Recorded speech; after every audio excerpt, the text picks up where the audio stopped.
Nigeria, like most African countries, is never deficient of humanitarian crises in diverse forms. The peculiarity of some of these challenges leaves little to the imagination. However, some humanitarian actors are coming to the rescue. Born out of passion and a call to humanity, Nuhu Kwajafa is one of the few who thrive on giving out to the vulnerable and orphans. With over 4,000 children benefiting from his benevolence through his non-governmental organization, he embodies courage, resilience, peace, and love.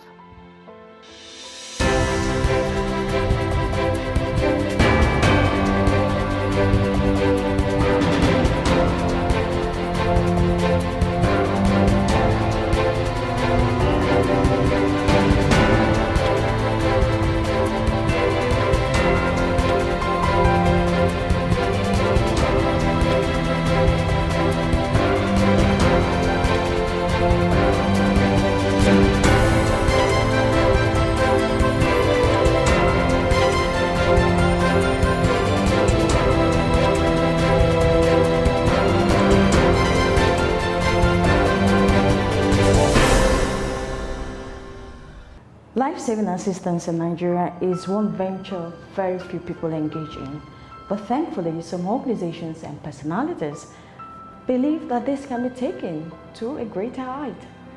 Well, today on the program, my guest is one of such who believes that nothing is impossible. This is Inspirators on NTA. My name is Ngozi Chude. Thank you for joining us.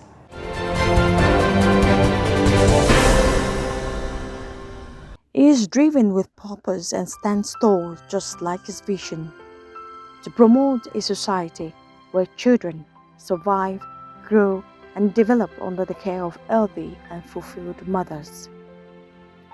Modest could best describe his personality, but nothing of sort comes near to how lofty his dreams are for the vulnerable. Though Nuhu Kwajafa has lived 90% outside his home state, Borno, he is not alien to the challenges facing the region. The son of a retired police commissioner and a former boss of the National Drug Law Enforcement Agency, Nuhu's admiration of his father and his ideals did not extend to his profession.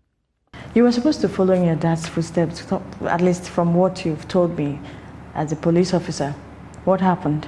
When I was growing, I never envied to be a police officer because I could see how my dad goes to work by 7, 8 in the morning, come back home by 5, 6 in the evening, sometimes go back work by 12 midnight, come back by 6, 7 in the morning. And armed robbers have attacked us home, and the reason why they came to attack us was because my dad was in the police and he was in charge of some certain cases, and it was by grace of God that they left him alive. So from then I knew that this wasn't going to be my line at all. That was the last place. The circle of politics was home to him, but this attraction was short-lived due to what he termed as the pollution of politicians. First of all, from the beginning I wanted to get into politics. But I sat down and I watched so many friends of mine, so many acquaintances that from the beginning, what they are saying today, the moment they get in there, is going to be a different vibe. And I keep asking myself, is there a virus there that will change your whole mindset? So I said to myself, you know what, I'm sorry, I don't want to be polluted or get corrupted. Let me be outside the system, but we can influence bills, we can influence them to pass laws that is going to favor the common man, but we don't really need to be there. So what I usually do, okay, good, since I know them, why don't I use them to support those in need? But fate had another plan for him, though unpleasant. This time around, he shaped his thoughts and engineered his mind towards the business of rendering life-saving assistance. I lost my sister the year 2002 in a car accident. So from Kaduna to Abuja, she died in a car accident. Then I was in Port Harcourt, then when I heard about the accident, we flew down to Kaduna, because she'd married to a Kaduna man, so she had to be buried there and everything. So during the burial, I was telling myself, so is this it? Today you're here, tomorrow you're not here, and the world still continues. So indirectly, nobody's going to leave this world, and the world will come to a full stop or to an end. So that was all that was going on through my mind. I thought, all this money in this world, she's just going to go down 6 feet below ground and it's over. The next day is a different topic. So that really got to me. So after the burial, I traveled out of the country for about a year. So on my way back in 2003, I missed the train that would take me to the airport, so I had to get a taxi. So when I was in a taxi, when I got to the airport, the taxi gave me a bill of about £97. But he said to me that they ride it for free. And I asked him why. He said that day happens to be the last day he's going to be a cab driver, that his house is about a 4-minute drive from the airport. So he planned that whoever is going to pick up to that direction is going to be free of charge. So since I'm going to the airport, it's my lucky day. So I asked him, I said, so how old are you? He said, oh, he's 55. This was in 2003. And I asked him, so what are you going to do with your time now? He said he's going to hand over the taxi to his son, because he too, his father handed him over the taxi, but he just had to upgrade it. And he's going to hand it over to his son, and he is going to go work for Red Cross. And me, as a typical Nigerian man, I was asking him that, so are you going to make more money in Red Cross than in cab driver? He said to me that life has gone beyond how much you're going to make. Life is about what you can give to other people. That money is not bigger than life. Life is bigger than money, because life, relationship with people is bigger than money. So I said to myself, okay, no problem now. I entered the plane, I was telling myself that, oh, me too, when I get to the age of 55, I will sacrifice my life to give, to support. But something hit me. I said, why am I saying I'm going to get to 55? Was I not the one that just buried my sister a year ago, and she wasn't even up to 40? So why am I preempting that? So why don't I start it now? The birth of Global Initiative for Peace, Love and Care kicked off with a Food for 1 Million, an initiative that caters for orphans and widows with the distribution of food items. Then we started with the Food for 1 Million project. We said, listen, if you can go to church every Sunday, or you go to mosque every Friday, then once a month you can touch a life. Because what the religion teaches you. So we said that once a month, touch a life. Can you bring a bag of rice? Can you bring a carton of Indomie? Can you bring a tin of milk, old clothes? Each one touch one. Each one touch a life. Food items, no cash donation. Every last Saturday at the International Conference Center, we have a spot. Every last Saturday we'll put a big canopy there. Then we'll invite all the orphanages and all the widows that we're in contact with. Then every last Saturday they will assemble there from 10 in the morning till 5 in the evening. And whatever donation we'll be able to realize there, we will split them amongst all of them. Nuhu did not stop there. He went further to spread his wings of comfort with an expansion that involves another project, Save a Child. During the course of the program, we started having issues of children that can't pay medical bills. Then we brought those one on top too. But then we were saying, okay, you know what, if you want to pay anybody's medical bill, pay direct to the hospital. Don't pay to the patient, to the parents, or don't pay to our NGO. Because sometimes we find that the parents too are not very sincere. The parents always look at the child like the goose that is laying the golden egg. So sometimes when the child needs £1 million, the parents will have the £1 million in their account, but they will still be soliciting. So at the end of the day, we asked, do not pay direct to the hospital. But later on, we started having problems with the hospitals, because 80 or 90% of the government hospitals that we're dealing with, they buy 70 to 80% of the materials, items outside to use for the sick, for whatever treatment. So if National Hospital gives you a bill of 500,000 now, and you pay the National Hospital 500,000 now, time for treatment, time for surgery, they will tell you we don't have item 1 to 7, go and buy it outside, and you've already paid them in. And they will tell you the money have gone to TSA. Today we've done over $5 million for children within 15, 16 years. $5 million? Wow. Because apart from Ali, there was a child that was born, they gave birth without a skull. The first child ever born in this world, no skull. And Dr. Ben Carson was the one who did the skull reconstruction. They gave us the bill of $234,000. And we raised the money within 72 hours. From your donors? Donors, just three donors. 3 donors? Yeah. All in Nigeria or just across? All in Nigeria and Abuja in one night. Like Oliver Twist, it wanted more. The success story propelled another decade of dedicated drive, evolving, embracing, and bringing soccer to thousands of children and families. The scope of your humanitarian work is wide, but I believe it's also very challenging as well as rewarding. Which was your most difficult experience?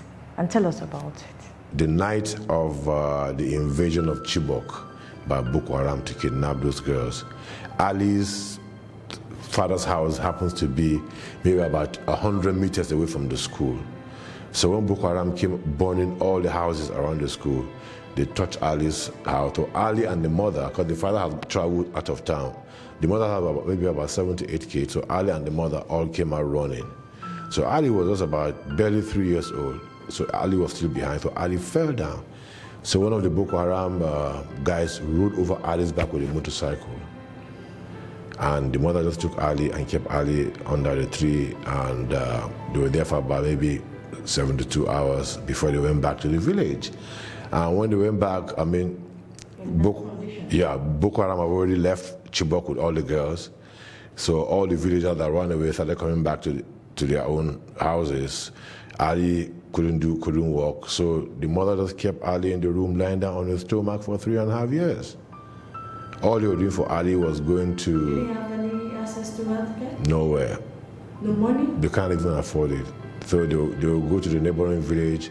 They will get this local bone breaker to collect. They will bring to Ali. They will re-break the back, and he went through pain. So we went to Chibok and we picked up Ali, and we brought Ali to Abuja. And you know how God does the things is when we're bringing Ali to Abuja, we never believed that we would fly Ali out of the country. We just said, let Ali just come and see a good doctor in Abuja. We brought Ali to Abuja, and then they were carrying Ali like this. We had to get a wheelchair for Ali, put Ali in a wheelchair. We took Ali to National Hospital. We took Ali to all the hospitals. And they told us that Ali will never walk again. When we brought Ali and we got a bill from the Dubai hospital, they needed about $48,000 for Ali's surgery. So I took Ali to Dino's house. I went there 3 times without getting entry. And the 4th time, I said, Senator, every day your voice I will keep hearing on TV and on the Instagram and the rest. So why don't you become Ali's voice? Take him to the Senate. I mean, that's one of the highest ruling bodies of the country. Take him to the Senate. This is how much you need, $48,000. This is peanut compared to what you guys, even you can't buy your cars. So Dino said, no problem. The following day, bring Ali to the Senate. We took Ali to the Senate, and like joke, Ali was in front of Saraki. Saraki met him. Saraki was very sympathetic, and Saraki said, no problem. The House will try and see what they could do. And you know how Nigerians is, the moment they show Saraki and Ali on TV, the following day some other people too are calling, they want to support Ali. And before you know what's going on, within 5 days, we were able to raise about $50,000, and we flew Ali to Dubai. Ali was wheeled into the hospital. We arrived in Dubai about 4 or 5 a.m. in the morning. Ali was wheeled in by 6 a.m. straight to the hospital. By 11:12, the conductor texts on Ali, said Ali needs to go for surgery that day, otherwise the spine will snap, because they said all the bones behind are broken and they're the one suppressing the spine. Which year was This this? was 2017. Okay. And the incident happened in 2014. Surgery was not after 6-7 hours. They brought Ali out and they said Ali will walk after maybe 7 to 8 weeks. But on the 7th day, Ali was walking. And before you knew what was going on, he got the attention of the Dubai TV stations, the wife of the emir started sending gifts to Ali at the hospital. The hospital, if today you go to Zuleka Hospital, all the floors, all the big screen, you will see Ali's video on it, because Ali was one of the, like a breaking milestone for them. So after the surgery, they said Ali will need to go for 2 more surgeries again, because they put about 15 to 20 screws behind Ali's back, and the more he grows, the more the school will be expanding that. So 2017, Ali was there for surgery. 2018, we just said Ali will not go back to Chibok again because Ali go back to Chibok. Ali is too fragile. Ali go back to Chibok. I mean, somebody calls and says, Nuhu, this is your investment, so you don't have to allow him to go. I said, no, we don't have to give Ali the best in life. Ali needs to go to school. Ali can read and write now. Home teaching. We'll put Ali into school. We'll find out Ali in school, I've been playing with other children, jumping. Somebody even tried to punch him behind. We'll think, you know what, Ali, we'll get you a teacher. Every morning she'll come by 8, 9. She'll not leave by 2, 3 in the afternoon. Everything Ali can read and write today is from home. How does that make you feel? But every day I see him, I'm just so happy that, God used me to give hope to Ali, because without us, Ali would have been dead by now. And I'm sure there are over 1,001 other Alis out there that we don't even know. Now I keep telling them, I said, listen, anywhere you are, try and look for people that you have no reason to help.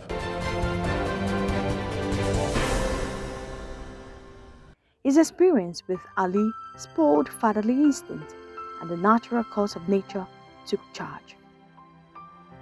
10 years after this incident, Ali turns out to be a delight, and meeting him was a confirmation.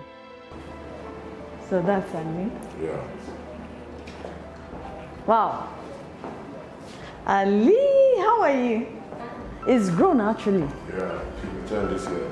10, which month? December 14th. Okay, you can join us. Let's just on the chat. Okay, December 14th. Yeah. And I'm at 10 years. That's a big boy now. How are you? I'm fine. So what were you doing? What were you doing on your phone? I'm playing it.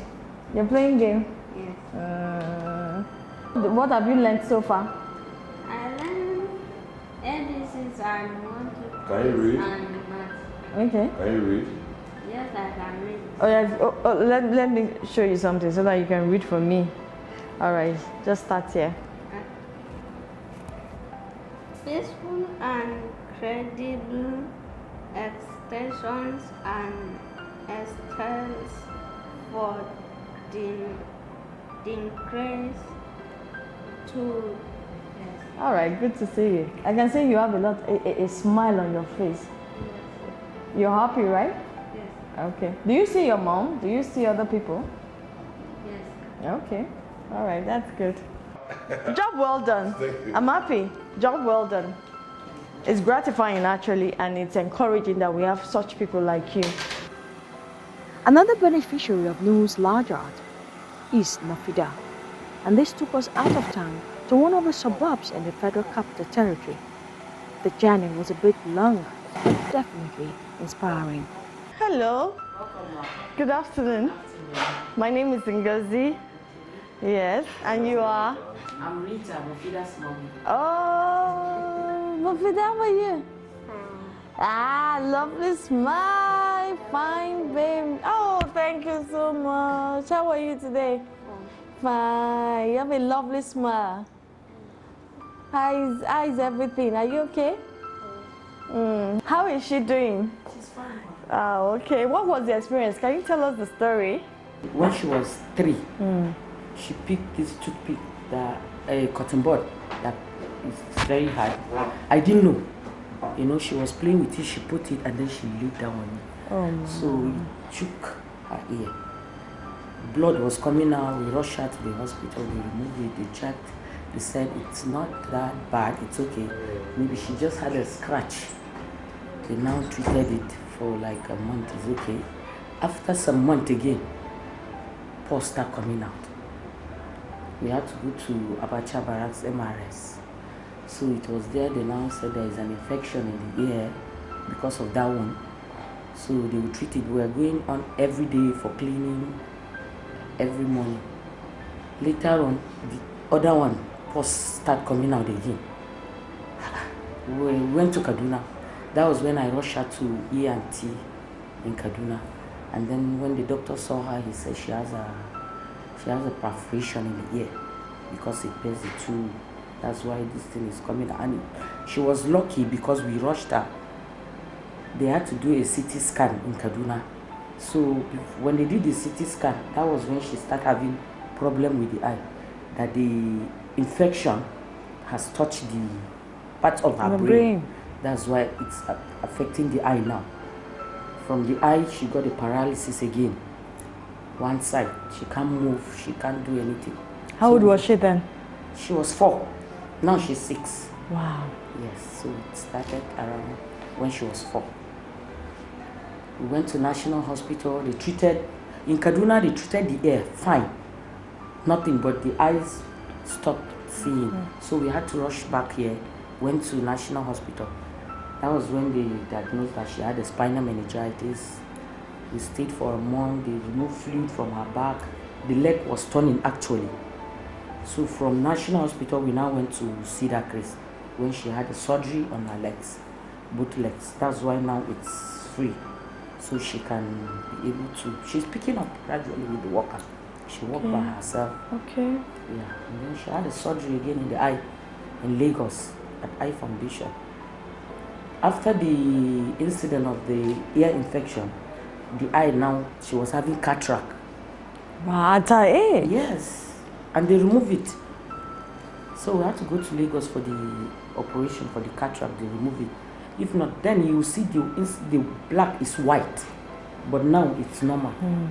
And so the doctor said he's coming next month because he used to come twice, once a week. How did you hear about Mr. Nuhu? It was a friend, our neighbor. His elder brother is a friend to him. So he was just telling him this girl he knew her when we came to the compound newly. There was nothing wrong with her. But just of a sudden when he came back, he came and heard that she cannot walk, she cannot see. So that was when he introduced us to Uncle Nuhu. And he came and really helped us because he has been the one taking care of Mufida and God too. And God, Yes. thank God for recovery, and she looks amazing. She looks, grown. And what about schooling, education? Yeah, she was in school before, but now we are trying to get a special teacher from the school. They said they're gonna get it by November. They will get a special teacher for her so that we'll be coming over to. How has it been for you? Didn't easy, but I thank God. Yes. Mufida, let's take a walk. Okay. Let me bring your walker. Yes.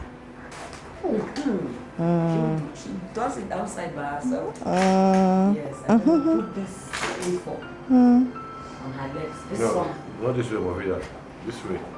You see, we got this from. This way. Yeah. Do your friends come to visit you? You have friends? Oh, what are their names? I don't know. Okay, you don't know their names, but at least you have friends. Good girl. That's my girl. Good girl. I like her spirit. Yeah.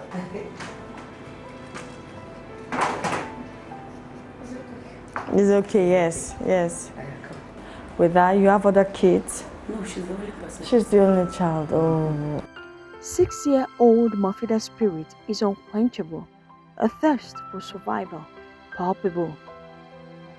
Her mother, Rita Sanders, says the doctors are hopeful of full recovery with treatments and more therapy. In the meantime, we were back at Nuhu's office where we continued our conversation, and he opened up on the flip side. His ability of turning lemons to lemonade in dire situations has earned him accolades.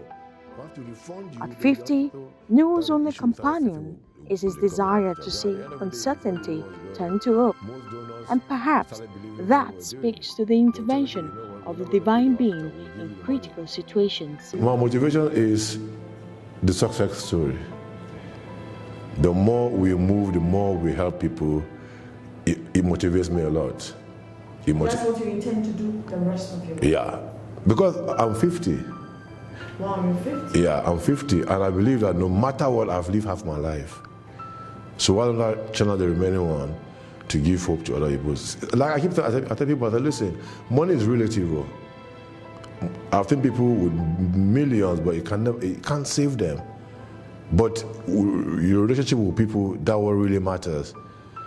At the time I was traveling, I wanted to miss the flight. I was at the airport, The moment the other people saw me, Nuhu Kwajafa, radio the pilot, let the plane taxi it back. So there's so many things that you benefit. Like in the line of my work, I escaped death 11 times within 4 years. In 2010, I was abducted by Fulani herdsmen in Jos. Yeah, what saved me was my NGO T-shirt I was wearing, because one of the Fulani boys was wearing my NGO T-shirt. Apparently, 8 months before that day, the Fulani boy benefited from one of our outreach in Nasarawa State. The same thing, Dana. I was on my way to Lagos on the 2nd of June 2012. I bought a ticket, Dana. I missed it. I was taking a boy to Lagos. The boy had the hold on the head with the mother, but they came to the airport late. By the time they came, Dana had already gone. So I had to buy aero contractor. When we were taxiing there, when Dana crashed, everybody died. The same thing, UN bomb blast, 26th of August 2011. I missed it by 5 minutes. So you see, these are blessings that money can never give you. For Nuhu, this further confirms he is not relenting on this campaign anytime soon. His anthem of giving takes off a signature of relevance for years to come.